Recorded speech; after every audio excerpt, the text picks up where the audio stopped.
Salam alaikum az-Zulflaoun, bonsoir.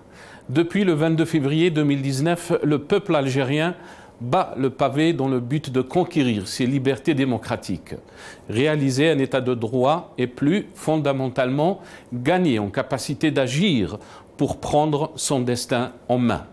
Le soulèvement pacifique est caractérisé par une mobilisation militante et citoyenne inédite, irréductible en manifestation et face à laquelle les seules réponses du régime algérien sont la répression et l'incarcération arbitraire.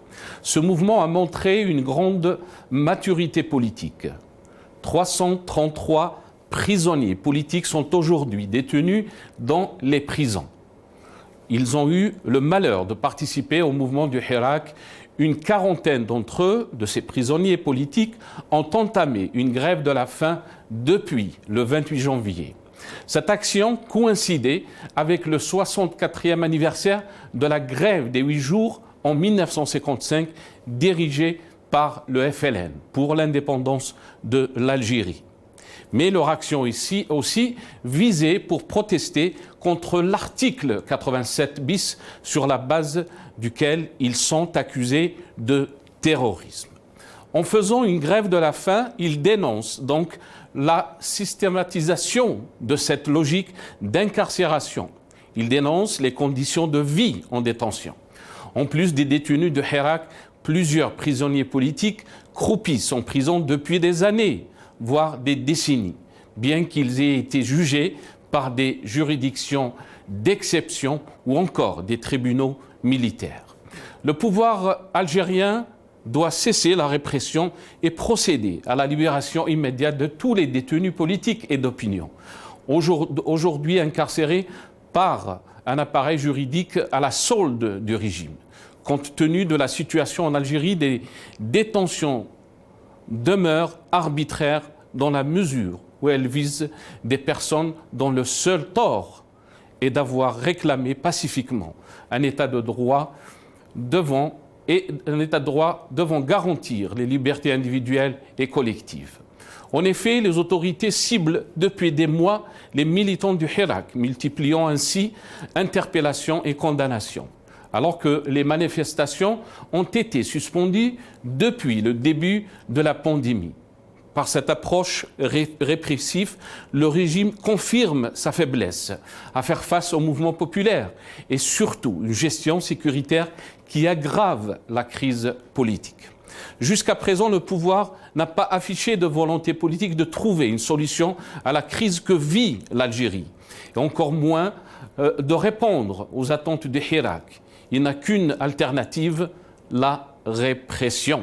Il croit pouvoir ainsi procéder à la fermeture des champs politiques et médiatiques. Il jette des milliers d'Algériens en prison pour leurs opinions. Il croit être en mesure de diviser ou d'affaiblir le Hirak et ainsi en finir avec les mobilisations. Cette approche sécuritaire est pourtant produit l'effet inverse.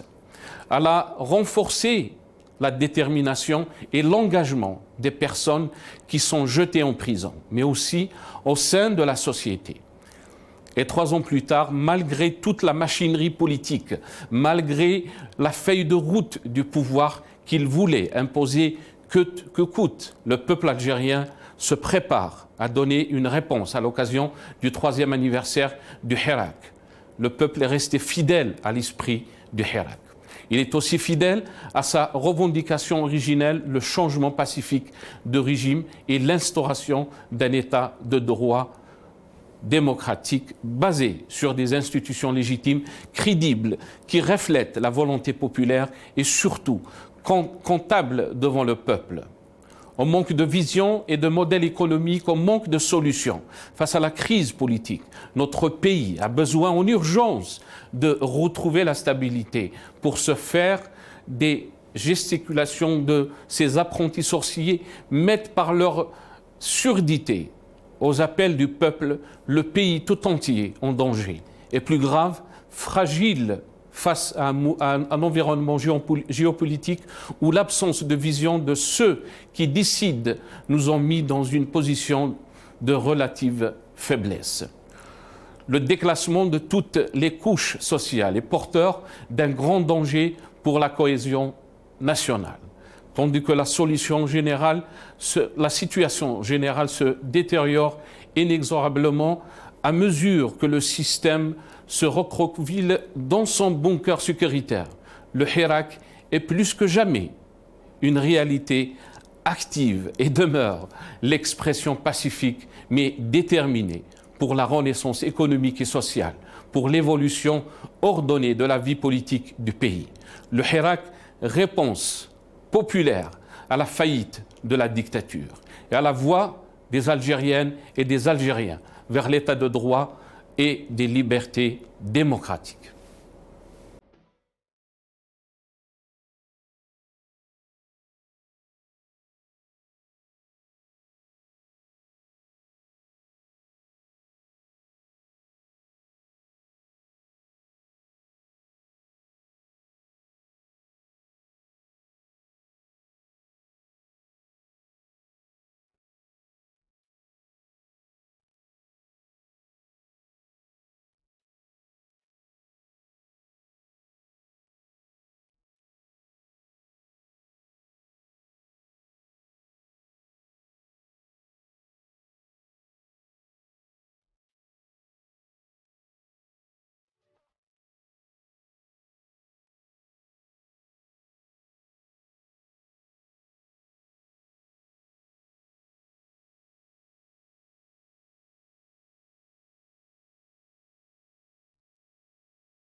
Algérie, le pouvoir n'a qu'une alternative, la répression. C'est le titre de notre émission pour ce soir.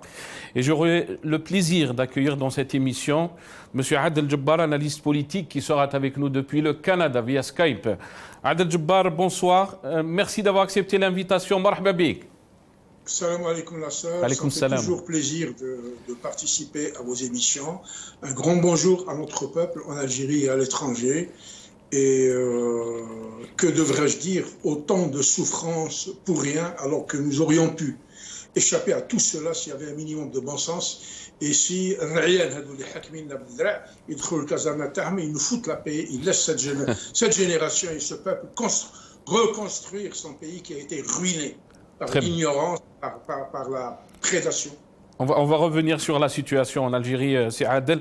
Mais j'ai aussi le plaisir d'accueillir M. Mohamed Ben Issa, militant et analyste politique, qui est avec nous depuis Paris via Skype. Si Mohamed, marhaba bik. Merci d'avoir accepté l'invitation. Merci Nasser, marhaba bik. Bienvenue à tous les téléspectateurs, à votre invité Adel Jabbar de Canada. Et merci à toute l'équipe de Magharibia pour le travail que vous accomplissez avec brio.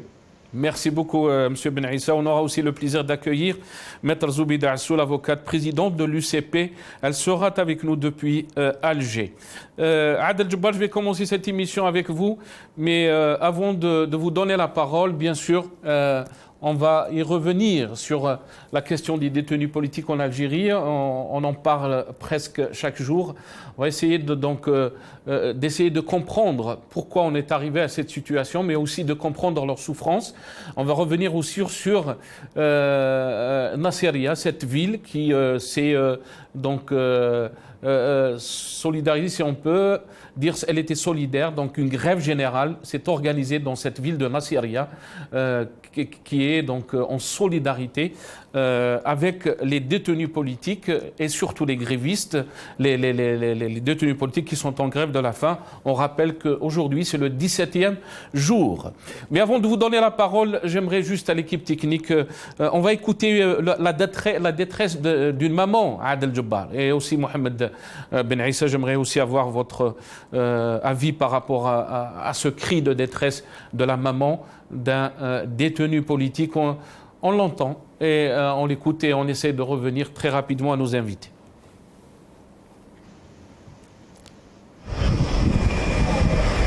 Bon, on est le 13 février 2022, سليت العزيز ونزعمو. أنا نحب ولدي تفهموني على ما هديتوني ولدي كما هكا. أنا راني قاصرة ومريضة. هو اللي يخدم عليا، هو اللي يقبض فيا، هو اللي يديني الطبيب، هو اللي يجيبني، هو اللي يجيب لي الماكلة.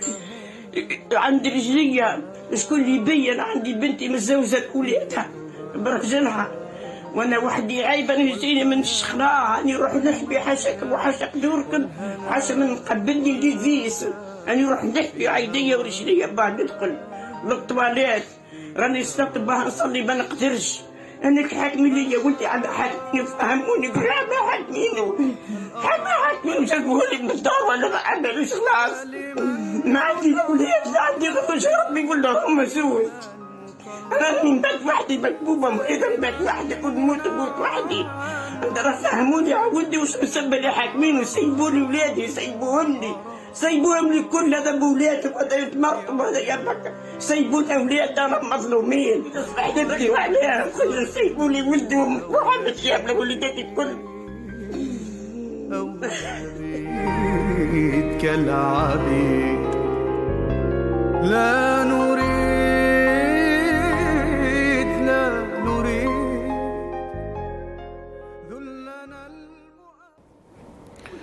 Donc, le cri de détresse de la maman de Kamel Arbaoui, un des détenus politiques actuellement donc emprisonné. Adel Jabbar, votre réaction?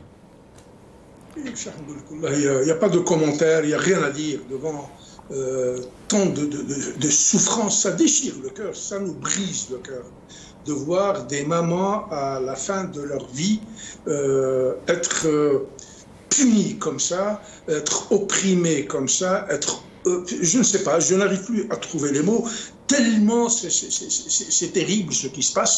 Moi, j'ai jamais vu, j'ai vécu sous la colonisation, je n'ai jamais vu ma mère pleurer quand les colons, l'armée française, les parachutistes sont venus enlever mon oncle et mon père.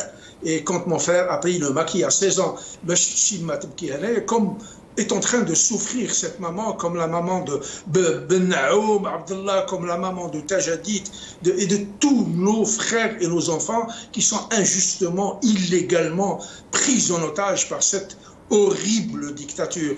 Je ne sais pas, il n'y a rien à dire, c'est affreux. Pour revenir à ces despotes-là, c'est des cinglés qui sont en train de couper l'arbre pour ramasser ses fruits. Ce n'est pas comme ça que ça se passe. Il faudrait qu'ils sachent que leur tout sécuritaire n'a absolument aucune chance. Ce n'est pas comme ça qu'ils vont amadouer ce peuple-là, parce que comme je l'ai tout le temps dit, la soumission rétive que nous voyons aujourd'hui va éclater dans leur gueule et va les emporter.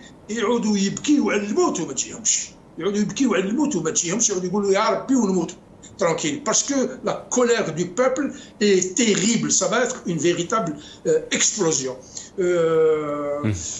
Pourquoi font-ils comme ça? C'est l'esprit de la caserne. Je donne des ordres, on exécute. Je suis le plus fort parce que j'ai une arme. Les gens exécutent. Pour revenir à Nasseria, moi je souhaiterais du fond du cœur, et je lance cet appel aux Algériens aujourd'hui, pour leur dire qu'il faut que toute l'Algérie soit Nasseria. Ces criminels-là... On va y revenir sur les images de Nasseria Adel Jabbar. Oui. Si vous voulez terminer votre idée... Ce que je voudrais dire à ces gens, c'est leur rappeler qu'il n'y a aucun homme à qui la nature a donné le droit de commander. C'est des choix, c'est des désirata des gens, et c'est la liberté des gens qui font qu'ils désignent ceux qui les représentent. Aujourd'hui, moi, je me sens très mal d'être représenté par Shingriha, qui n'arrive même pas au talent de mes godasses quand elles sont pleines de boue, parce qu'il n'a pas le même parcours humain, les mêmes valeurs que j'ai, la même expérience de vie que j'ai, les mêmes études que j'ai. Ce n'est pas ce type-là, parce qu'un domitrailleur في يده يجي يحكم فيها، ما تحكمش فيها، لا أنت ولا غيرك. أنت خدمتك الكازانا، تدخل الكازانا، laisse ce peuple construire son pays. Ils sont révoltants, ces gens.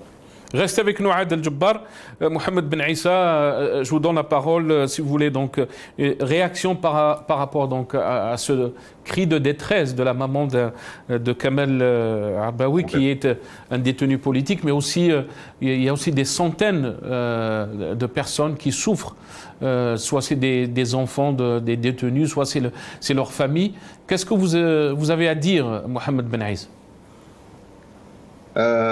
Beaucoup d'émotions, c'est Nasser. Vraiment, je suis très très ému par la maman de Kamel Arbaoui.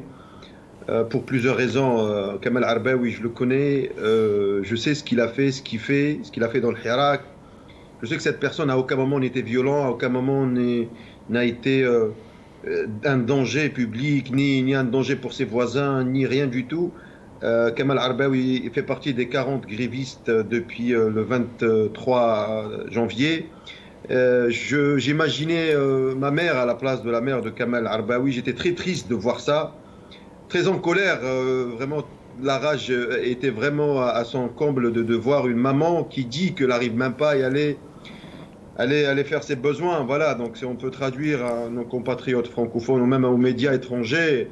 Donc c'est le seul homme qu'elle a dans la maison et elle n'arrive plus à faire ses besoins ni à aller faire ses courses. Donc je ne comprends pas comment on peut traiter des Algériens en l'an 2022 de cette manière, qui est une manière vraiment criminelle, cruelle, et qui rappelle au peuple algérien la colonisation française. En fait, c'est tout le paradoxe, le dilemme de ce système corrompu, de ce système militaire criminel, c'est que ils se vantent d'être les héritiers de la haine et de nos vénéreux martyrs, mais en même temps, tous les jours, ils reproduisent le même système colonial, le mépris, le hugara. Donc ils tapent le peuple algérien dans le cœur de la personnalité, ce qui fait la personnalité algérienne. On déteste, on haït, on déteste vraiment le hagara,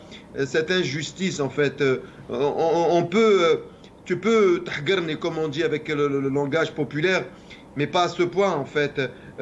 Tu peux me t'hagarner politiquement, tu as gagné un scrutin, tu passes tes lois, mais pas à ce point. Kamel Arbaoui, Brahim Bousmina aussi, de la même ville, la ville de Annaba, et d'autres encore, notre frère Awadi qui vient d'être incarcéré à 2 jours, et tant de militants, ils n'ont rien fait de mal. Rien. Pourquoi faisons pleurer leurs parents de cette manière?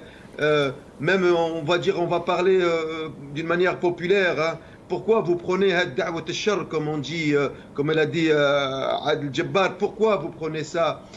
On parle de politique, le peuple est sorti pour parler de revendications politiques, c'est pas du sacré politique, c'est les urnes qui tranchent, et la liberté d'expression est garantie partout dans le monde. Pourquoi vous emmenez l'Algérie dans cette voie qui est la voie soit de la Russie, de la Corée du Nord ou de l'Égypte, ou je ne sais pas quel encore pays qui sont en régression totale? Pourquoi encore ils veulent nous voler cet espoir juste avant ou après la maman? On a vu les photos du Hirak, c'était des moments inimaginables que moi personnellement je n'ai jamais vécu. J'ai 42 ans, j'ai jamais vécu dans ma vie un élan d'espoir comme je l'ai vécu pendant le Hirak. On vit en France, Adel Jabbar vit au Canada et beaucoup de diaspora, on est des millions à l'étranger. C'est la première fois dans notre vie qu'on se reconnecte de cette manière avec notre Algérie. Ça pourrait être une diaspora qui apporte énormément de choses à l'Algérie. Les Algériens de l'intérieur sont pleins d'idées, d'énergie avec un peuple de plus de 60% de jeunes. On pourrait avoir le PIB de la Corée du Sud, on pourrait avoir le PIB, je ne sais même pas de quel pays, alors que l'Algérie, regardez dans quelle situation on est en train de... On a vu juste cette semaine, Mohamed Ben Issa, l'exode des médecins. On en a parlé sur El Magharibiya. Pourquoi donc, d'après vous, et cette question est posée à vous deux, à vous aussi, à Adel Jabbar, pourquoi donc cette réponse du tout répressif du régime? Qu'est-ce que cela... comment peut-on expliquer cette réaction? C'est qu'on a dit depuis le départ, un des slogans... Mohamed Ben Issa, après à vous, Adel Jabbar. Ah, excusez-moi. Tfadal si Mohamed. Donc pour la simple raison, parce que depuis le début du Hirak, on disait que un des principes revendications du Hirak, c'était Daoula al-Madani, à l'état civil non militaire. Ils nous ont dit, il n'y a pas de militaires, vous voyez où les militaires qui gouvernent? C'était bon, c'est les politiques qui gouvernent. Cette réponse sécuritaire, le tout sécuritaire, prouve aux Algériens et à tout le monde que c'est pas le politique. Le politique, quand il gère une crise politique ou un problème social, comme on voit un petit peu partout, tout le monde grogne de problèmes sociaux et économiques. Il y a des schémas qui sont connus, il y a de la négociation, il y a du débat, il y a des rencontres, il y a des échanges entre tous les composants de la société civile pour arriver à une convergence, à une solution. L'utilisation de tout sécuritaire prouve que c'est les militaires qui gouvernent, que c'est les militaires qui n'acceptent pas la divergence, qui, encore toujours dans leur logique militaire, le différent c'est un ennemi, l'ennemi il faut l'abattre, tous les moyens sont bons pour abattre cet ennemi. Donc c'est cette logique qui est désastreuse, que les militaires n'ont pas vocation de résoudre les problèmes politiques, n'ont pas de solution, ne savent pas les militaires faire... Mais aussi, Mohamed Ben Issa, ceux qui disent de l'autre côté que c'est une politique de faiblesse, c'est un moyen de faiblesse, si on peut dire. Ça a été rappelé et ça a fait un grand débat quand Macron a déclaré, le président français, que le Hirak a affaibli le système politico-militaire en Algérie. Mais oui, bien sûr, quand on te sort de ton domaine de formation, bien sûr que tu vas avoir des lacunes. Tu es journaliste, tu es spécialisé. Si je t'emmène dans le bâtiment, tu ne pourras pas faire de la peinture, je ne sais pas quel autre métier en informatique. Les militaires n'ont pas été conçus pour gérer les problèmes politiques. Mais bien sûr que c'est une faiblesse que même les militaires d'aujourd'hui et même les politiques, parce que notre système est toujours géré d'une manière très complexe, les militaires c'est eux qui ont la décision, et les politiques plus ou moins rentrent en une négociation dans leur marmite intérieure pour essayer un petit peu de faire du marketing pour la direction militaire. Actuellement, on n'a même pas une classe politique Gini qui peut faire une façade politique. C'est-à-dire la façade politique de ce système militaire, elle est tellement faible qu'on voit que les militaires derrière. Donc vous voyez, Tebboune n'arrive même pas à être charismatique. En prenant même à l'exemple l'ancien président déchu Bouteflika, il arrivait un petit peu à baratiner le peuple algérien à travers des longs discours habitués de 1 heure, 2 heures, avec un certain conflit avec le commandement militaire. Et voilà, il arrivait un petit peu à faire du politique. Ce Tebboune n'a aucune formation politique. C'est un pur produit du système avec une personnalité très faible, un charisme inexistant et aucun relais politique. Le FLN dans lequel il appartient, Tebboune, a été décrié et c'est un parti faible. Donc comment vous voyez que la façade politique puisse on va dire, résoudre cette grosse problématique, parce que le Hirak n'a pas posé un problème simple en fait. Ils sont dans une vraie crise politique qui n'est pas facile à gérer, si ce n'est avec des vraies méthodes, avec des vrais hommes politiques, et on n'en a pas actuellement. Très bien. Restez avec nous, Mohamed Ben Issa. Adel Jabbar, je reviens à vous. Vous avez écouté ma question. Quelle est donc votre réponse par rapport à cette politique du tout répressif? Comment peut-on l'expliquer, Adel Jabbar? Je trouve que Mohamed il a déjà dit beaucoup de choses sur le sujet. Moi, je reviendrai pour dire que le tout sécuritaire est une fausse solution à un véritable problème. Le peuple algérien, quand il était sorti, c'était pour se réapproprier sa citoyenneté, sa liberté et son indépendance. Ça veut dire les gens sont en train de ressentir qu'ils sont sous un état véritablement colonial, despotique, tyrannique et sauvage. Pour moi, honnêtement, c'est un concentré d'apartheid et de sionisme qui se pratique aujourd'hui sur le peuple algérien. Mohamed parlait de classe politique qui n'existe d'ailleurs pas. C'est une vitrine de l'armée qui est désignée par des généraux que nous avions aujourd'hui découvert, parce que le peuple algérien, particulièrement sa formidable jeunesse, a retiré le rideau sur le visage hideux de ces criminels qui se sont appropriés, privatisés ce pays depuis 62. Je remonterai à 57 pour comment dirais-je, dénoncer les crimes, les infamies de ce système. 57 ou 58, 59 le président Abbas, ils l'ont dégommé. 62 le président Belkhida, ils ont pris le pays en main jusqu'à 76 ou 78 à la mort de Boumediene. Et après c'était fini. Ils avaient besoin de reconstruire une façade civile. Jabou Chadli, c'est un ancien militaire. Et puis, bon, l'édifice était en train de s'écrouler parce qu'il faudrait comprendre quelque chose. À chaque moment de la vie, c'est un nouveau peuple qui naît. Aujourd'hui, en Algérie, il y a une nouvelle génération, donc il y a un nouveau peuple. Eux, ils sont restés dans le dogme des années 60, où on est capable d'envoyer la PM 74-75 pour nous faire rentrer à la maison. Or, en 92, quand ils ont vu que c'était en train de leur échapper, il y a eu les 7 caporaux de l'armée française, les transfuges, Sibaka Baranet, qui sont devenus généraux, et avec eux, un criminel qui épluchait les pommes de terre selon ce que disait Abdelhamid Brahimi, qui était capitaine de la LN en Tunisie, et qui est devenu Arab Zahir, alors que c'est une poule mouillée. Ce sont ces 8 criminels-là qui ont ouvert les portes de l'enfer chez nous. Aujourd'hui, devrons-nous nous attendre à une solution de la part de ces gens-là? Non. Même Kidboun, qu'ils ont ramené, il est dans le même paradigme. Il dit, j'ai donné des instructions.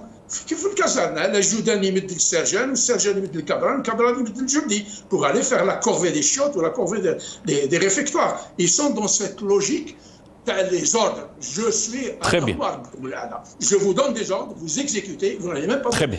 Là, on ne reçoit pas d'ordre. Ce peuple est souverain. Il doit être souverain. Il sera souverain. Restez avec nous, Adel Jabbar. Restez avec nous, je reviendrai à vous. On a été rejoint par Maître Zoubida Assoul, avocate présidente du parti l'UCP, qui est avec nous depuis Alger. Maître Zoubida Assoul, merci d'avoir accepté l'invitation. Marhaba bik.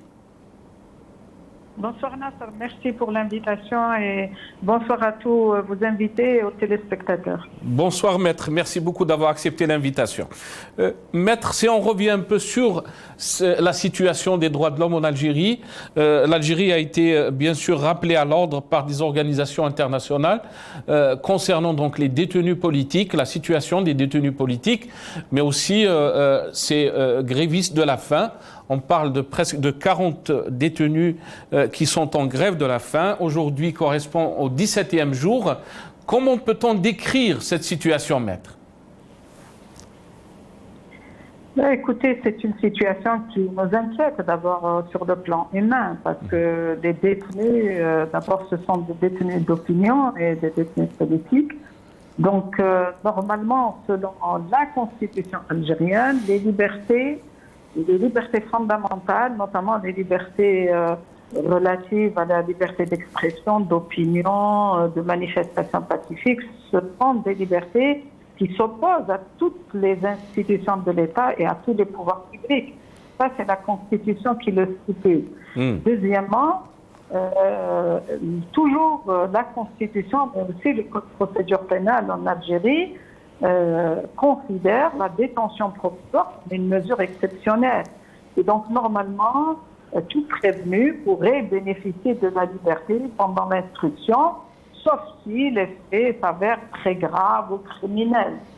Je pense que les détenus d'opinion, à mon avis, les dossiers que j'ai connus, moi, en tant qu'avocate, ne sont pas, en général, des dossiers qui méritent vraiment une détention provisoire qui s'allonge dans le temps et vraiment qui met en difficulté beaucoup de familles.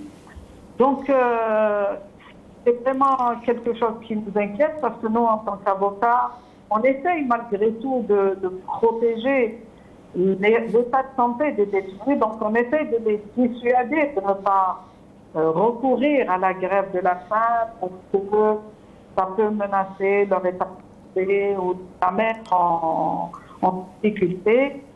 On ne souhaite pas pour ces détenus.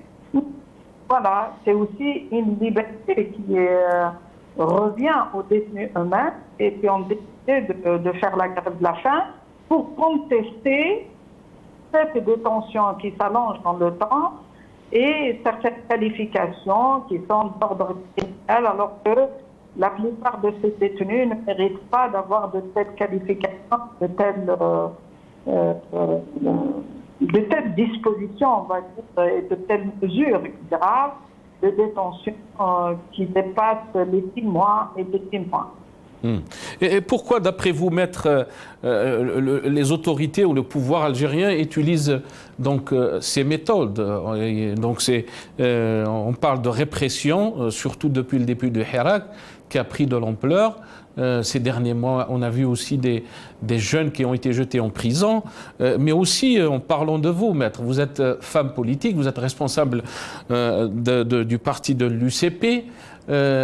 Vous étiez aussi inquiété. Est-ce que vous pensez que le problème en Algérie, qu'il soit détenu, est un problème purement politique?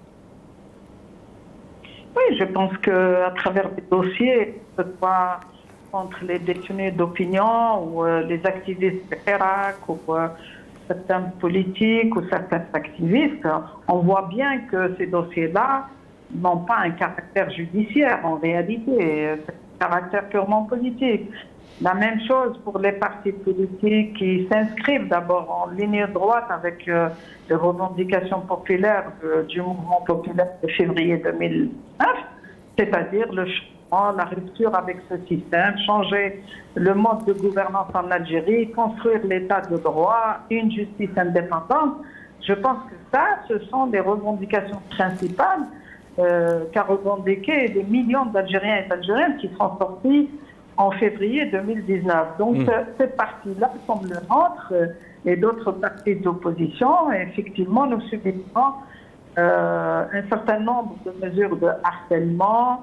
Mais pour nous, on est habitués, voyez-vous. On est des militants, nous continuons à lutter, nous continuons à dénoncer toutes les atteintes pour liberté, toutes les libertés qui sont consacrées par la Constitution. Mais par contre, de l'autre côté, on remarque que le pouvoir en place n'arrive pas à trouver des solutions aux problèmes du pays. C'est pour ça qu'il utilise la répression comme seul moyen de faire diversion sur son incapacité, son incompétence d'apporter des solutions aux problèmes du pays. Aujourd'hui, c'est le pays en entier, c'est l'Algérie qui est en train de pâtir d'ailleurs, y compris à travers ce type de comportement vis-à-vis des détenus d'opinion par rapport à l'idée véhicule que ce pouvoir véhicule de l'Algérie vis-à-vis de la communauté internationale vis-à-vis du droit international. Donc, c'est vraiment un pouvoir qui travaille contre lui-même, puisqu'il attire les foudres de la communauté internationale, aussi bien sur les atteintes aux libertés, mais aussi sur certaines dispositions, certaines lois liberticides, et aussi l'incapacité de faire face quand on regarde la situation économique et sociale, la dégradation affolante du pouvoir d'achat des citoyens, mais aussi le manque de perspective sur la des solutions à la situation économique. Face à l'échec du pouvoir, Maître Zoubida Assoul, la question qui se pose aussi ou s'impose, la responsabilité aussi de l'élite ou de l'opposition qui demande le changement. Comment vous la voyez, cette responsabilité, Zoubida Assoul? Écoutez, nous, en tant que politiques, en tout cas les partis qui luttent sur le terrain régulièrement, à la fois on est là pour informer l'opinion publique sur toutes les atteintes, à rappeler justement à la fois les pouvoirs publics, mais aussi nos concitoyens sur les droits consacrés par la Constitution et que tout Algérien ne doit pas accepter qu'il soit aliéné de cette façon, qu'on le prive de ses libertés fondamentales qui sont pourtant consacrées par la Constitution.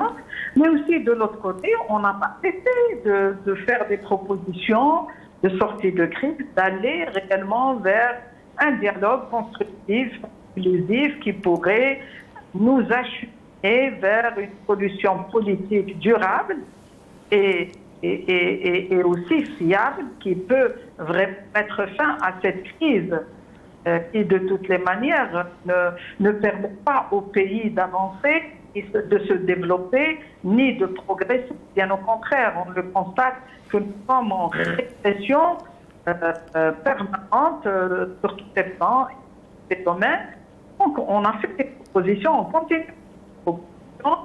Quand on voit aujourd'hui que les libertés sont fondamentalement touchées, on a essayé de constituer un plan contre la situation, mais aussi dire aux Algériens qu'aujourd'hui, ça peut toucher n'importe qui, une étape. Et c'est pour ça qu'il y a lieu de mobilisation tout à fait pacifique. En utilisant le droit, à la fois le droit, la Constitution, les lois du pays qui nous permettent justement de défendre nos droits.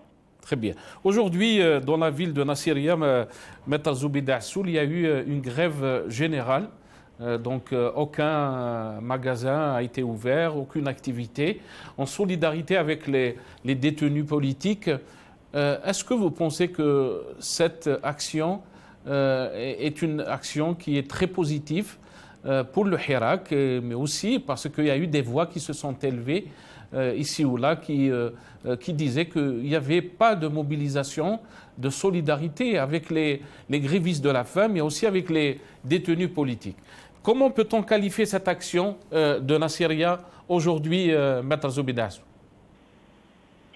Vous savez, toutes les actions pacifiques qui viendraient pour conforter les libertés, mais aussi pour dénoncer les atteintes aux libertés, sont les bienvenues.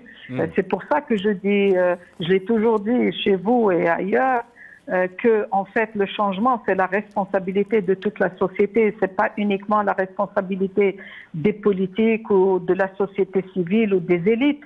Aujourd'hui, les libertés, on ne peut pas faire l'économie sur les libertés, parce que la liberté est la base de tout. On ne peut pas développer un pays si on n'a pas les libertés, on ne peut pas construire une démocratie si on n'a pas les libertés, on ne peut pas construire une justice indépendante si on n'a pas de liberté. C'est pas possible. C'est-à-dire la liberté est vraiment le socle de toute démarche positive qui peut aider le pays à progresser et à construire un état de droit. Donc, à partir de là, bien évidemment, ce que nous faisons, nous, en tant qu'élite politique ou élite tout court, ou en tant que citoyen tout court, c'est d'abord de donner cette prise de conscience à tout le monde que les libertés, ça concerne tout le monde. C'est pas uniquement l'affaire des politiques.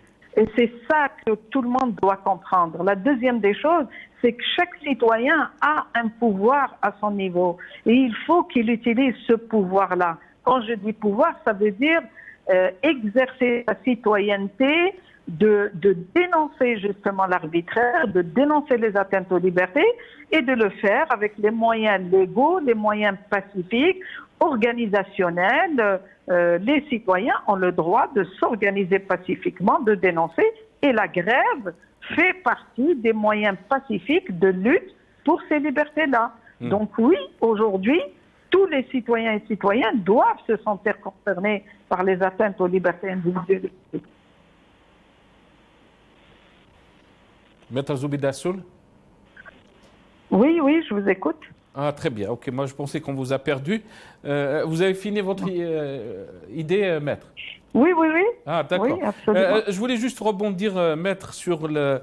vous avez parlé d'un constat, bien sûr, qui fait peur. La situation sociale, la situation économique. On a vu cette semaine l'exode des médecins, les 1200 médecins qui vont quitter l'Algérie pour exercer en France. C'est une situation qui est très inquiétante, Maître. Est-ce que vous pensez que ce régime est conscient de la situation? Ou bien au contraire, toutes ces pratiques sont en train de démontrer qu'on va droit vers le mur? Vous savez, quand j'ai entendu la réaction du ministre de la Santé, honnêtement, j'étais effarée parce que un responsable politique, c'est quoi? C'est qu'il doit gérer le pays comme un bon père de famille. Est-ce qu'aujourd'hui, on peut imaginer que des parents, un bon père de famille qui se déleste de ses propres enfants, peut trouver ça normal? J'ai trouvé sa réaction vraiment, vraiment scandaleuse parce que aujourd'hui, la chose la plus dangereuse pour l'Algérie, c'est que notre pays continue à se délester de sa compétence, de sa jeunesse. Dans d'autres pays, les jeunes sont recherchés. Aujourd'hui, notre pays est en train de se délester de sa compétence parce que des gens que le trésor public algérien, l'argent du peuple, a formés pendant plusieurs décennies et qu'aujourd'hui, ces gens-là, une fois formés, ils quittent le pays. Mais moi, j'en connais beaucoup de jeunes, pas uniquement des médecins, des ingénieurs, des juristes, de toutes les compétences, qui, parce qu'ils n'ont pas les conditions humaines et les conditions de dignité pour exercer leur métier, que ce soit dans tous les domaines de la vie, hein, technique ou de médecine, ou des ingénieurs, comme je vous ai dit, ou des doctorants dans tous les domaines. Aujourd'hui, ils quittent parce qu'ils ne trouvent pas les conditions de travail. Deuxièmement, l'État ne leur garantit pas une vie digne, ni un cadre de vie, ni des moyens d'exercer de leur métier, ni une perspective et une vision, une projection pour leur pays, pour voir l'Algérie où est-ce qu'elle va dans les 30 ou les 20 ou les 30 prochaines années. Donc c'est ça qui nous fait défaut. Et pour moi, ça c'est un élément personnellement qui m'inquiète beaucoup. Et d'ailleurs plusieurs fois, j'ai tiré la sonnette d'alarme sur déjà les plus de 15 000 médecins qui déjà avaient quitté auparavant. Et aujourd'hui 1200 médecins. On a bien vu aussi il y a 2 ans de cela, en 2019, des milliers de jeunes qui font la chaîne pour faire des visas et pour quitter le pays. Des étudiants dans toutes les spécialités qui quittent le pays. Pour moi, ça, c'est vraiment un élément très, très, très dangereux pour le devenir de l'Algérie. Parce qu'on ne peut pas aujourd'hui, quand on regarde la déliquescence à laquelle est arrivé le pays en termes de manque de compétences, de médiocrité qui règne dans la gestion des affaires publiques, et aujourd'hui se délester de cette compétence de médecins, de toutes les compétences qui quittent le pays, c'est vraiment très très dangereux et c'est un élément qui met le pays en danger. Sa sécurité, parce que la sécurité n'est pas que sécurité, on va dire, purement militaire ou policière. La sécurité véritable, c'est une sécurité alimentaire, c'est une sécurité scientifique, c'est une sécurité de la compétence. C'est-à-dire, aujourd'hui, on peut, avec toutes ces compétences-là, construire le pays, bâtir le pays, le savoir, la recherche scientifique. Et si on n'a plus de gens compétents, avec qui on va construire le pays? Le sénateur Benzaïm du FLN qui dit qu'il faut interdire donc cet exode des cerveaux algériens. On est tout le temps dans cette logique d'interdiction au nom de la sécurité, comme vous êtes en train de le dire. Est-ce que vous pensez que c'est l'approche, mais aussi la question qui se pose, ils ont essayé de vendre ce projet de l'Algérie nouvelle au peuple algérien. Est-ce que vous pensez que cette Algérie nouvelle est un danger pour l'existence même de la nation algérienne? Aujourd'hui, la stabilité de l'Algérie est en jeu. Ce n'est pas uniquement une Algérie nouvelle, mais une Algérie tout court. Parce qu'aujourd'hui, quand vous avez des gens qui sont considérés comme des responsables politiques et qui ont cette approche, cette manière de voir les choses, il n'y a que la répression pour eux qui soit le seul moyen. Parce qu'ils n'ont pas de respect pour le citoyen. Parce que, justement, ils ne se sentent pas concernés. Et alors que ces médecins, rappelez-vous, Nasser, ils ont commencé à sortir et à manifester les médecins résidents en 2018. Comment ils ont été traités? Ils ont été tabassés. Ils ont été vraiment tabassés. Il y a eu des blessures graves contre des médecins. Alors que, à cette époque-là, ces médecins-là étaient sortis justement manifester pour réclamer des conditions et des moyens pour exercer leur métier de médecin. Donc, 4 années après, regardez où est-ce qu'on en est. Et il y a des responsables qui sont pour moi irresponsables, qui aujourd'hui disent qu'il faut interdire. Vous savez, interdire ou utiliser la répression, ce sont les moyens des faibles, ce sont les moyens des incompétents. Ce ne sont pas un signe de force de l'État. Bien au contraire. Un État fort, c'est celui qui sait parler à ses enfants.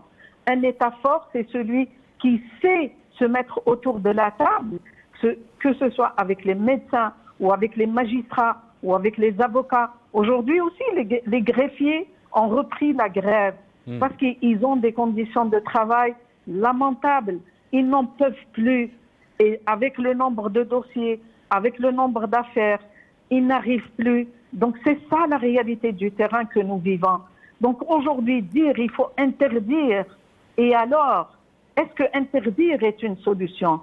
Pour moi, c'est une vue de court-termiste, extrémiste et de gens incompétents, incapables d'apporter une solution à quoi que ce soit.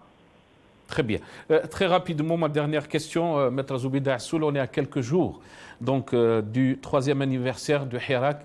Hirak qui a suscité un espoir extraordinaire. Février 2019, on a vu des millions d'Algériens marcher. Ces marches ont été suspendues à cause du Covid. Quelle perspective pour le Hirak, Zoubida Assoul, mais aussi pour notre pays? Oui, je crois que je suis beaucoup plus d'accord de dire que le mouvement de février 2019 a été vraiment une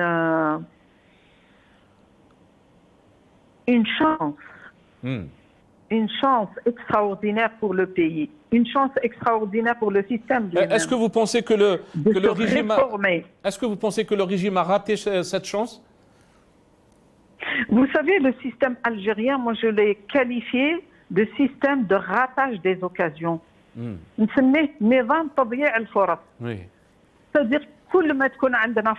chaque fois que nous avons une chance, une occasion, une opportunité pour rectifier le tir, pour remettre le pays sur les rails, pour construire un État institutionnel, pour sortir de la gestion du pouvoir personnel, pour sortir de la gestion des clans, et bien chaque fois ce système, il nous fait rater des occasions. C'est pour ça qu'il utilise la ruse, la fourberie, la propagande pour faire diversion, parce qu'il n'a pas la capacité tout simplement de gérer un pays aussi grand que l'Algérie, pour répondre aux revendications populaires qui sont des revendications tout à fait légitimes. Aujourd'hui, les Algériens, ils ne demandent pas quelque chose d'impossible. Ils demandent des choses qui sont tout à fait faisables et réalisables, et avec vraiment les moyens que nous avons. C'est-à-dire remettre le pays sur la construction des institutions qui seront là pour veiller à l'application des lois et qui s'appliqueront à tout le monde, grands et petits, riches ou pauvres, au pouvoir ou en dehors du pouvoir, avoir une justice indépendante, libérer les Algériens. Le peuple est sorti pour la liberté. Parce que la liberté, comme je vous ai dit, est vraiment la pièce maîtresse de tout développement à la fois humain, mais aussi un développement économique, une prospérité et vraiment donner à l'Algérie la chance de retrouver la place qui lui revient de droit, c'est-à-dire un pays puissance, parce qu'il a, en tant que pays, il a tout pour être ce grand pays. Malheureusement, nous avons un système qui ne veut pas se réformer, qui refuse de se réformer, parce qu'il n'a plus tout simplement la compétence, parce que les hommes et les femmes qui doivent diriger ce pays ne sont pas à la hauteur de ces missions.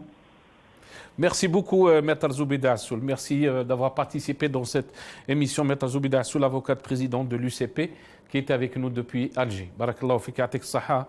Maître Mohamed Ben Issa, je vous redonne la parole. On revient, avant de vous donner la parole, on va juste revenir sur les images de la grève générale qui s'est passée aujourd'hui à Nasiriyah. En solidarité avec les détenus politiques, mais aussi les détenus qui sont en grève de la faim. On regarde ces images et je reviens à mes invités très rapidement. Bon, on est le 13 février 2022, سليت العزيز ونزعمو كريو دينا ليله كاينه بلونتال تكرن تولى فين كاين لي فوطو هذا فلا كراف كي جينيرال الى ني العزيز ونزعمو مشتري كراف جينيرال لي توتال pendant 2 jours en solidarité avec les détenus d'opinion qui ont une grève qui ont entamé une grève de la faim. Donc voilà. فني فنتك تحوين هذاك يا القنت en solidarité avec les détenus qui sont en grève de la faim. Mamtopol exige la libération de tous les détenus d'opinion incarcérés injustement éligibles. لأنه إذا نعدني ويمويا كي sont procès sur la programmation de leur procès. Mohamed Ben Issa, comment peut-on qualifier cette action? Parce qu'il y a eu aussi des questions auparavant, le manque de solidarité des Algériens par rapport à cette question des détenus politiques.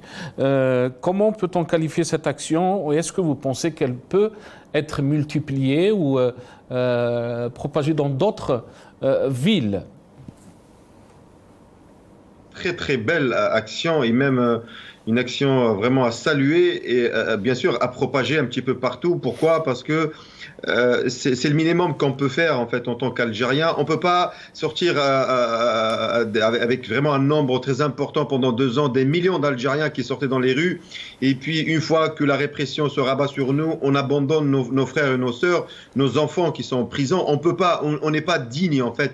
Et nous on aime bien ces mots-là, ça nous parle en tant qu'Algériens. On sera pas vraiment des vrais hommes, des vrais erguez si on soutient pas nos frères et sœurs détenus actuellement. Ça pourrait être moi ou toi ou Adel ou n'importe qui qui pourrait être à leur place. Qu'est-ce qu'ils s'attendent de nos frères dans cette prison, vraiment dans cette hogara totale? Ils s'attendent tous qu'on restera toujours derrière eux comme on était pendant les marches. Pendant les marches, on sortait tous. C'est pas des gens qui sont en prison parce qu'ils avaient un business ou je sais pas, c'est des trafiquants qui sont en prison. Ils sont en prison pour nous tous, c'est l'affaire de lance du Hirak, ce sont ces jeunes-là. Et on sait très bien que le système voulait plus ou moins utiliser les hirakistes en prison, les détenus comme une monnaie d'échange, alors que voilà, c'est encore un échec. Le peuple algérien, bien sûr, il y a un manque de solidarité, il faut le dire, mais il faut prendre tout le contexte. On ne peut pas juger d'une manière objective, même on ne peut pas vraiment s'en vouloir à ce peuple qui a donné beaucoup. Le peuple algérien est encore pris en otage par la même mafiocratie, par les mêmes méthodes en fait. Ce qu'il disait à un certain moment au Yahya Djoua, c'est d'actualité. Il n'y a plus de lait, il n'y a plus rien. Il y a les choses basiques en Algérie, on ne les retrouve pas, avec les inflations, avec il ne faut pas oublier en fait que la Kabylie était le centre névralgique de cette protestation, a été tapé très fort avec l'assassinat de Jamal Ben Smaïn. Il faut le rappeler, le village, le village de Djebbar Mehenna qui a été, je pense, une des analyses, c'est grâce à ce geste ignoble qui a été réintégré dans les services, ou je ne sais pas, il a proposé ça pour qu'on puisse les réintégrer dans le haut commandement et qu'on lui donne la lutte antiterroriste. Donc nos frères en Kabylie ont été martyrisés. Moi, on parlait avec des amis un petit peu partout. Il y en a qui me disent on avait honte de voir ça. On a des détenus qui ont été pris, je pense à Khona Yahya Smash de l'Aqsar. Il y avait, et jusqu'à maintenant, les gens n'arrivent plus à se mobiliser. Pourquoi? Parce qu'ils craignent qu'on leur colle l'étiquette du MAC ou l'étiquette de Rached et qu'on applique sur eux l'article 87 bis. Il y a une peur qui s'est installée au sein de tous les villages, un petit peu partout, même dans les grandes villes en Algérie. C'est ce qui est normal. Nous, là, on parle, on craint rien, on rentre chez nous. Mais en Algérie, la situation est grave ici. Mais on n'a pas d'autre choix, je pense. Khouya Nasser. Juste pour rappeler, Mohamed Ben Issa, qu'il y a eu un rassemblement aujourd'hui à la place de la République à Paris. On regarde ces images et je vais vous laisser commenter parce qu'on parle de solidarité, on parle aussi de la réponse du peuple algérien face à cette politique du tout répressif. On regarde ces images, donc place de la République à Paris aujourd'hui.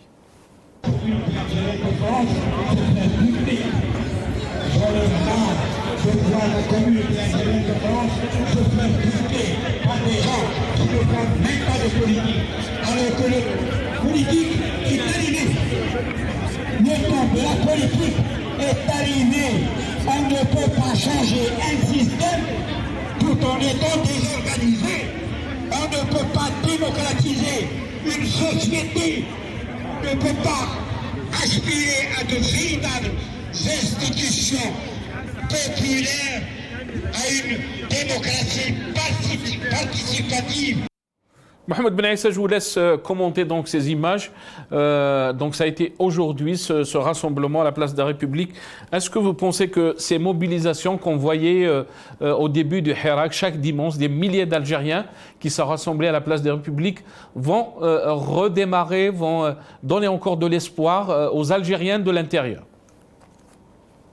Ils vont continuer, mais après ils sont à l'image de ce qui se passe en Algérie. Il faut l'avouer aussi que nous, la diaspora, quand on parle, les militants sont toujours là. Vous avez vu, il y a une dizaine, une centaine de militants, mais la masse populaire de la diaspora suit un petit peu la tendance en Algérie. Quand il n'y a pas de mouvement important en Algérie, il y a une baisse de mobilisation ici en France et un petit peu ailleurs, mais il y a des dates importantes qui arrivent, il faut le rappeler et insister sur ça. Il y a la marche du 20 février qui marquera le 3e anniversaire et qui va donner, on l'espère, un coup de pouce en Algérie. Cette marche sera très importante.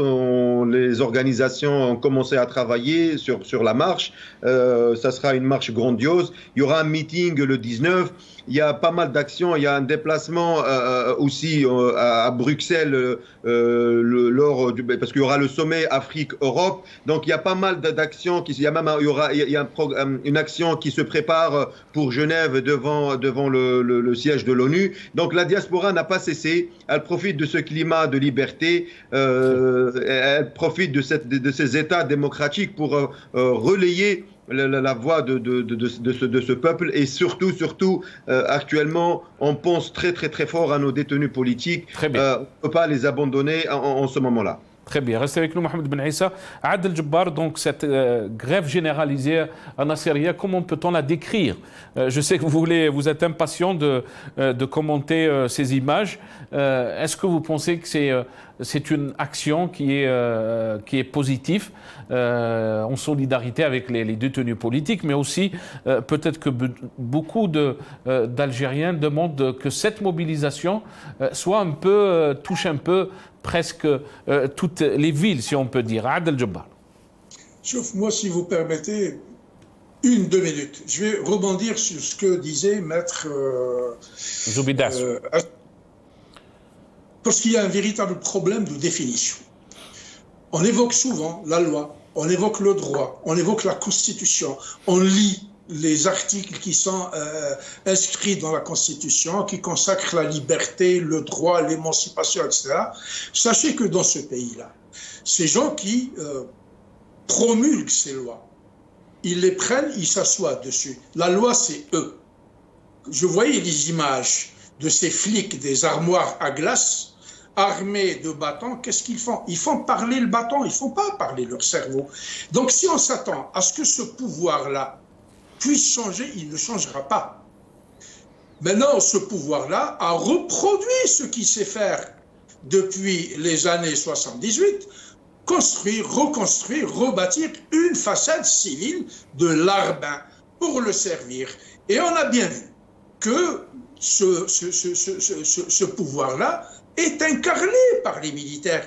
Les civils, c'est Khadra, Fouga, Cha, ils ne pèsent strictement rien. Le pire dans tout ça, c'est que ce régime-là, à l'époque de Bouteflika, même quand il était sous sa chaise, il ne parlait pas. Le flambeau a été repris par son frère cadet, le petit bandit, qui a pris les clés de la présidence, les joailleries de la présidence, le cachet de la présidence, et il s'est entouré d'une oligarchie de bandits, enrichissez-vous, foutant l'herbe. De l'autre côté, il y avait Ahmed Gaïd Salan, avec son oligarchie militaire aussi, qui s'adonnait aux affaires. Si je vous parlerai un jour des avoirs des généraux algériens qui sont à Dubaï,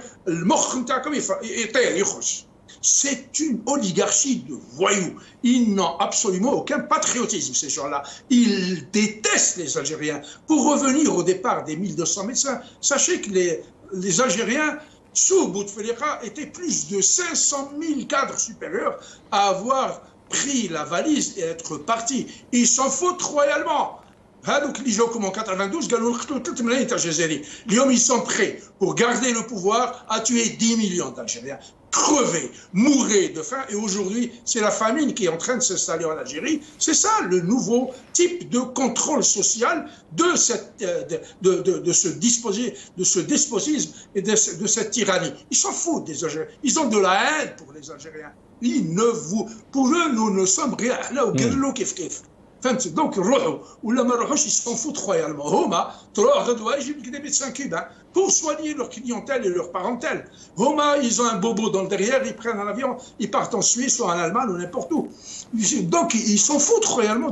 L'Algérie est une propriété privée qui se sent offerte. Ils ont le pétrole, ils ont l'argent, ils ont les armes, ils ont ce là que vous êtes en train de montrer avec des matraques, en train de casser Voilà, je drabourais les médecins. Les mères de famille, les disparus, les des handicapés moteurs, c'est une bénédiction. Quand le peuple est sorti, avec sa différence, ses couleurs, ses enfants, ses vieux, ses vieilles, tout le monde était sorti. Parce qu'il y a un espoir qui a rené en Algérie. Les gens commençaient à reprendre espoir. Or, ces gens-là, les couleurs, la poésie, la liberté de dire, de faire et de s'exprimer, ou Jebouna Zouaïl, ou le Psouna beaucoup en gris, comme le faisait Mao à l'époque du communisme, ou quel bel femme comme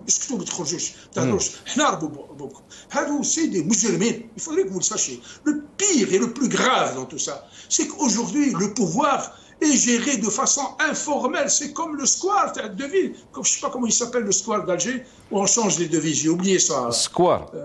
Square, comment il s'appelle? square, je ne sais pas quoi. Et donc, ce qu'on est hakim le bled, hakim un monstre, un criminel de guerre qui vient d'être cité pour des crimes contre l'humanité en Suisse,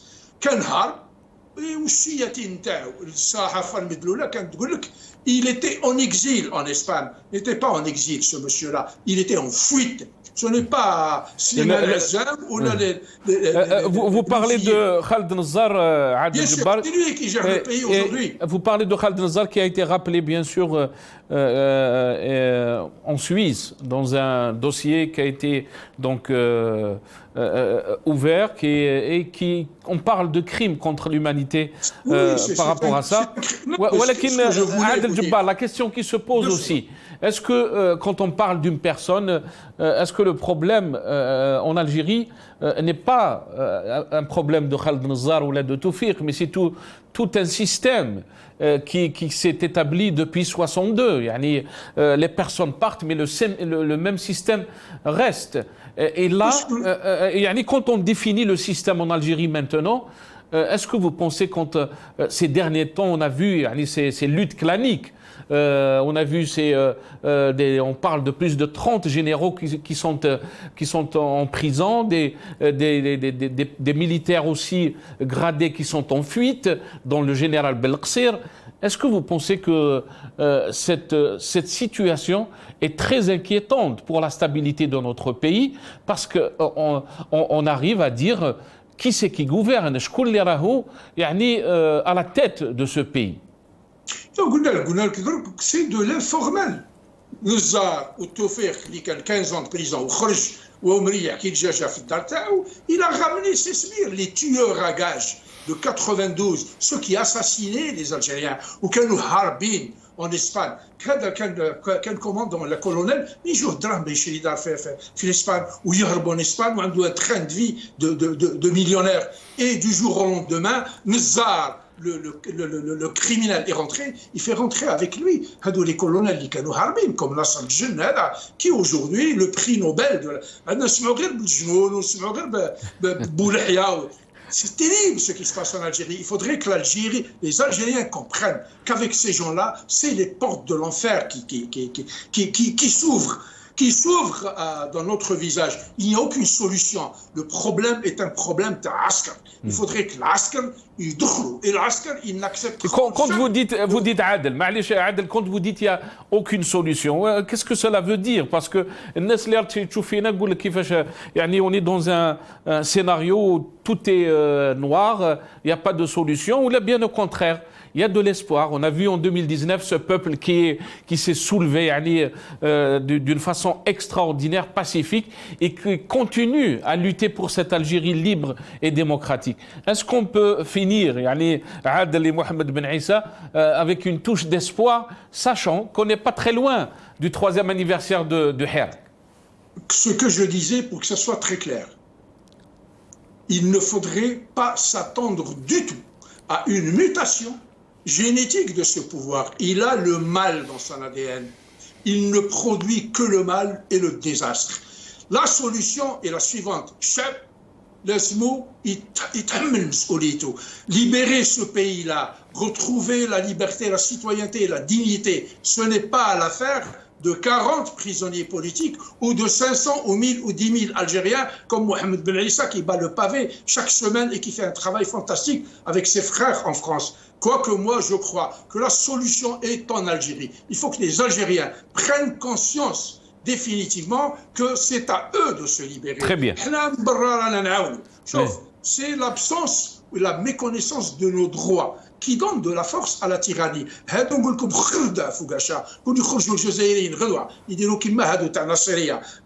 jours, ce régime va s'effondrer parce qu'il est hors sol, il n'a pas d'assise sociale, il n'a que l'argent à dépenser et la corruption à donner. C'est tout. Très bien. Il se solidarise.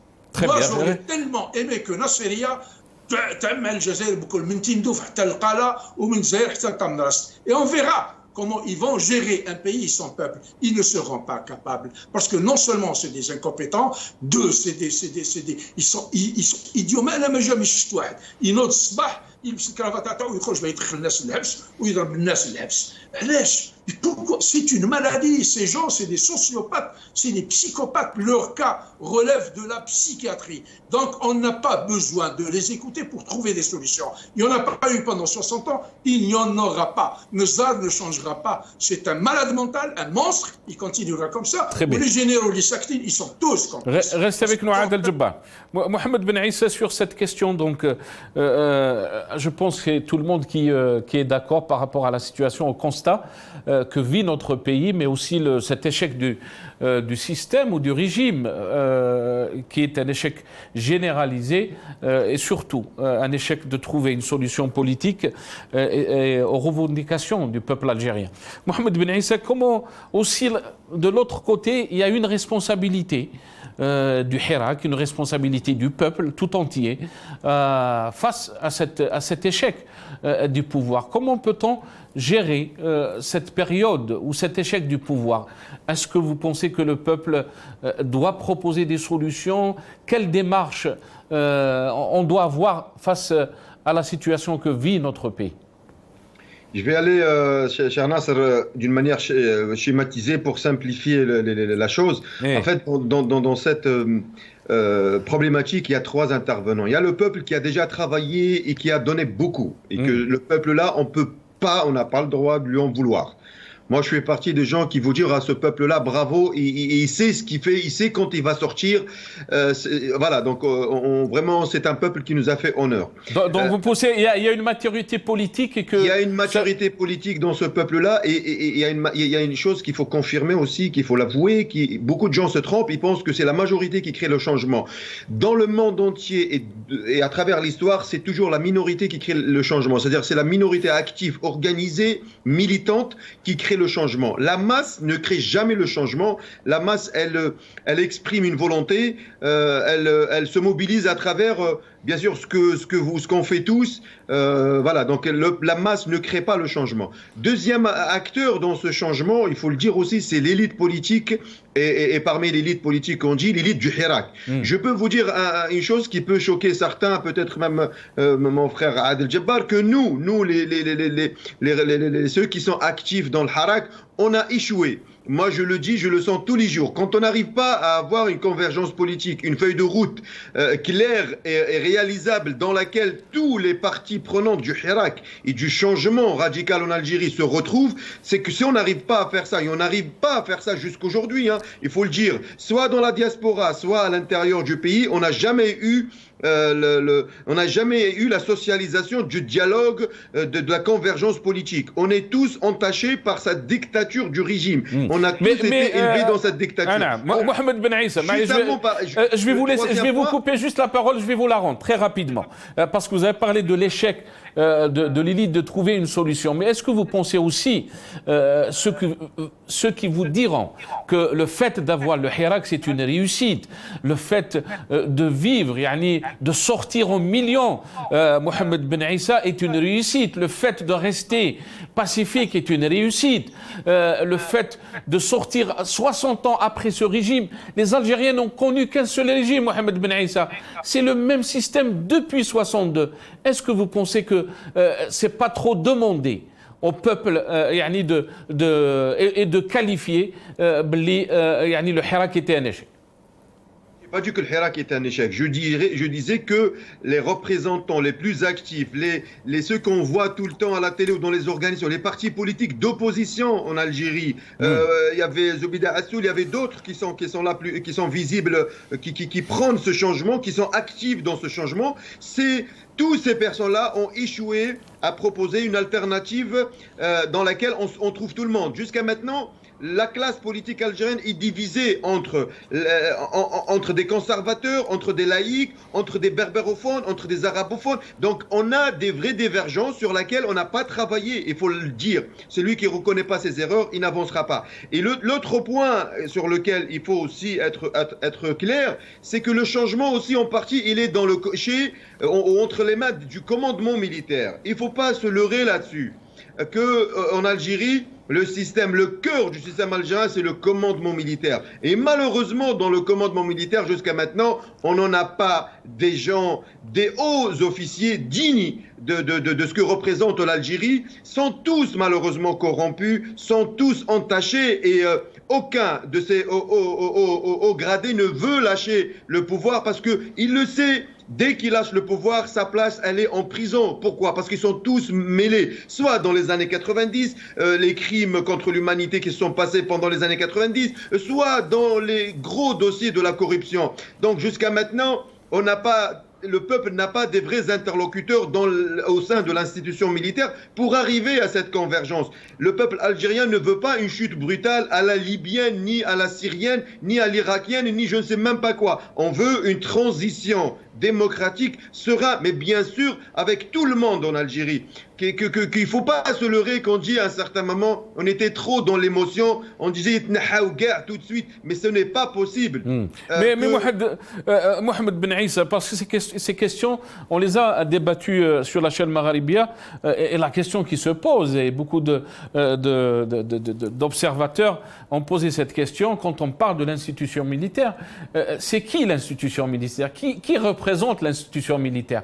De l'autre côté, peut-être on peut avoir des représentants de Hirak, mais c'est qui représente l'institution militaire si elle-même est le problème, elle-même elle cause problème, elle veut pas qu'il y ait une transition, elle veut pas qu'il y ait un changement en Algérie.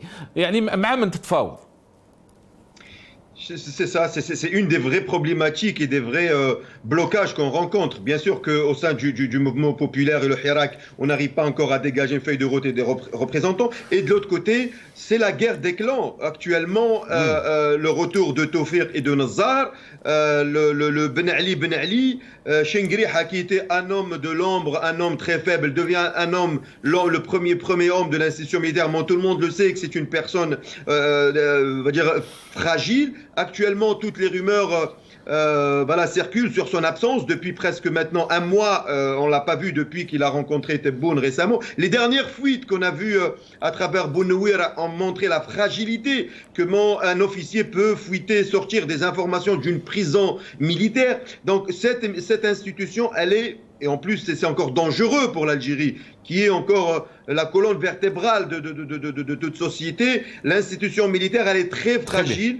Et qui peut être un danger fatal pour l'Algérie. Donc, malheureusement, on est face à ce blocage. On pourrait toujours faire un appel à ces officiers, à ces hauts gradés en Algérie qui sont dans le commandement militaire. Mais on avait aussi Mohamed Ben Issa au début du Hirak, quand il y avait une tendance politique où des gens qui étaient impliqués, bien sûr, des personnes qui étaient impliquées dans le Hirak, disaient qu'il fallait donner le temps à Gaïd Saleh, Rabbi Rahmou, on va dire Rabbi Rahmou, et qu'on a vu après ce qui s'est passé, le résultat, c'est que retour à l'envoyeur, comme on dit. Mohamed Ben Issa, reste avec nous. Adel Jabbar, vous avez écouté ce qu'a dit Mohamed Ben Issa. Quelle est votre approche par rapport donc à cette question, aussi les questions qu'a soulevées Mohamed Ben Issa? Je commencerai par ce que vous voulez de dire en dernier. Vous parlez de Gaïd Saleh. أنا نقول لكم ديب ما يتربى والو كان يولي herbivore والو كان ياكل كل شوب. Ils sont tous pareils, tous sans exception. Ce n'est pas une affaire de Gaïd Saleh Chengriha, c'est la nature même du régime militaire despotique. Maintenant, je veux tranquilliser mon jeune frère Mohamed Ben Issa pour lui dire que il ne s'agit pas de dérouler des programmes. Le programme du Hirak était contenu de façon extraordinaire dans tous les slogans. Tous les slogans. Les premiers temps, on parlait de Itnahaouga, c'est-à-dire la pourriture, les voyous, les bandits, les sarkous, وهربوا. هذول اللي كنا نقولوا يتنحاو كاع ويتنحاو بإذن الله يتنحاو. Maintenant, les premiers temps, les Algériens criaient quoi? Ils disaient j'échappe khawa khawa jusqu'à la haute trahison de Ahmed Gaïd Saleh. Qui a tiré le tapis sous nos pieds, au Galkanaya 102, où il y avait des politiques je ne veux pas les citer, qui encourageaient le 102, où Gaïd Saleh, il disait 7 et 8, et on bat et à ce moment-là, chaque date, c'est fini. Pour tranquilliser Khona Mohamed Ben Issa, qui est à Paris, je vais lui dire que الشعب نتاع الجزائر بالعظمه تاعو بالجيني تاعو بلا mobilisation بالintelligence تاعو il a compris une chose. Quand il est sorti, il a transcendé toutes les idéologies, toutes, sans exception aucune. Il a transcendé la partisanerie politique. Et il a dit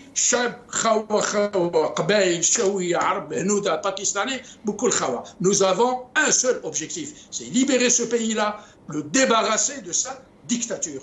Malheureusement, nous avons en face de nous un mur en béton. Qu'est-ce qu'il faut faire aujourd'hui? C'est la mobilisation, c'est la solidarité, c'est la détermination qui fera le reste. Je suis d'accord avec lui quand il dira ce ne sont pas les masses qui libèrent un pays ou qui changent un régime. C'est toujours une minorité de grands politologues, et j'en ai lu des livres, ils disent 3% de la population sur 40 millions, 3%, ça fait combien? Faites le compte, 15 jours à Alger. Parce que les régimes totalitaires et despotiques tombent à partir de leur capitale. Quand on fait le siège, comme on vient de faire le siège à Ottawa ici, des camionneurs. Et ils sont en train d'obtenir gain de cause, parce qu'ils luttent pour leur liberté. Et donc,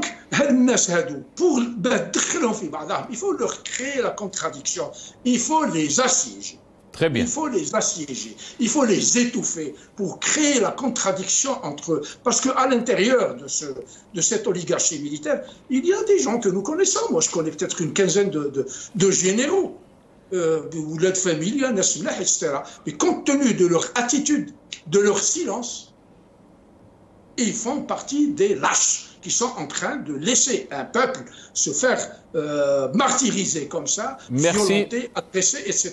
Maintenant, pour revenir à nos enfants et à notre Adel Djebbar, 30 secondes, parce que le temps de l'émission est fini. 30 secondes, sauf le régime criminel. Donc, quand il a incarcéré illégalement des jeunes et des hommes, il les a accusés, il leur a apporté des accusations, tu as des assises, tu as la chaise électrique, tu as la corde. Atteinte à la stabilité du pays ou de l'État. À la sécurité de l'État. Ouais. C'est terrible ce qui se passe. Donc il y a une disproportion, une inadéquation des charges par rapport à ce qu'ont fait ces gens-là. Ils n'ont rien fait. Moi, si j'étais à la place de Kitboul, demain, je vais faire pas une amnistie. Merci. Merci Adel Djebbar. بارك الله فيك عادل الجبار. Merci à vous. Merci aussi à Mohamed Ben Issa. يعطيك الصحة سي محمد. Mohamed Ben Issa, militant et analyste politique, qui était avec nous depuis Paris. Merci à vous Adel Djebbar, analyste politique qui était avec nous depuis le Canada. Je remercie aussi Maître Zoubida Assoul, avocate et président de l'UCP, qui était avec nous dans cette émission. Merci à vous d'avoir suivi cette émission. يعطيكم الصحة وابقوا على خير.